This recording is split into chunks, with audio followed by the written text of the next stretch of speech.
Hey everyone! Welcome to my channel. It's Evelyn in Evelyn's Home Cooking. Today we are making avocado, tomato, and cucumber salad. This avocado, tomato, and cucumber salad is very easy and simple. Excellent salad with a light, flavorful of lemon dressing and freshness of coriander. So, let's get started.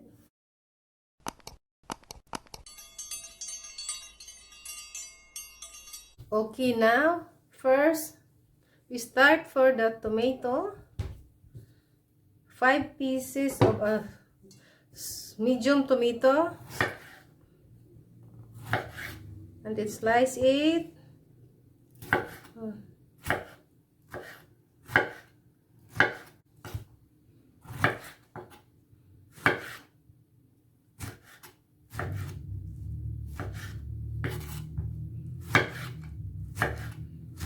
Slice it like this.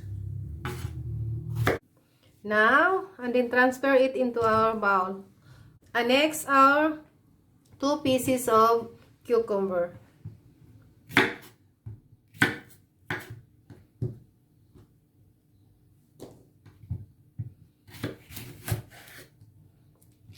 We slice only like this.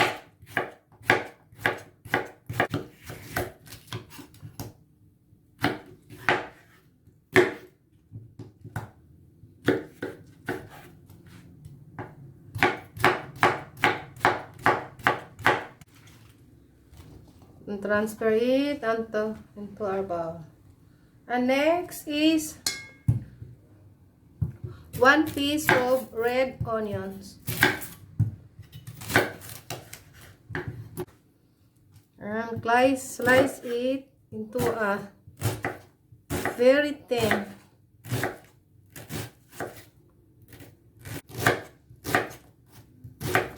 And transfer it in our bowl.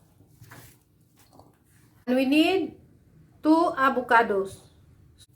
Okay. And just like this.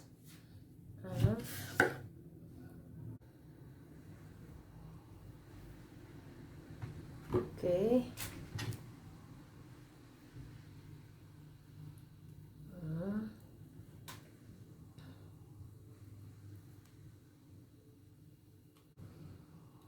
Cut it like this.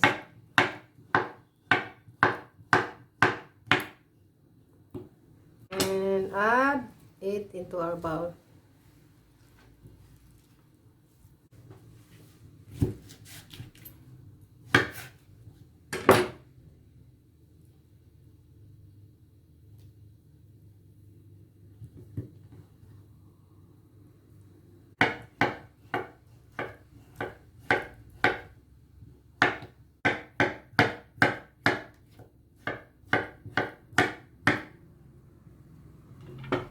And add into our bowl.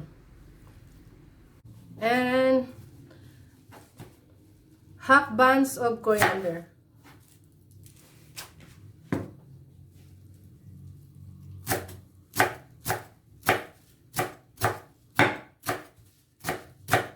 Chop it in a small. Okay, now we will make a dressing, very easy dressing. Now we will put a 2 teaspoons of olive oil, 1 teaspoon of salt, and 1/4 of black pepper, 2 teaspoons of lemon juice.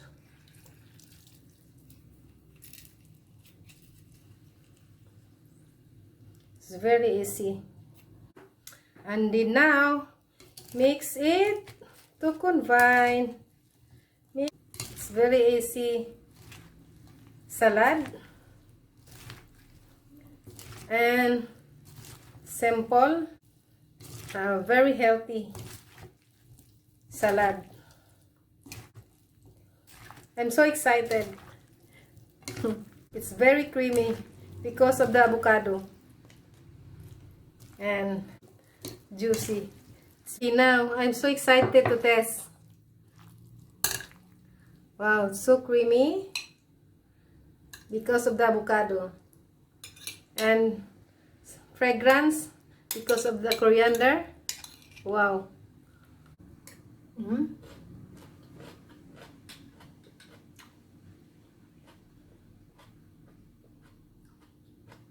Very tasty. A very healthy salad. You can make over and over again with your lunch, dinner. Everyone, if you like my video, give me a big thumbs up now. And don't forget to subscribe my channel. See you for my next video. Thanks for watching. Bye!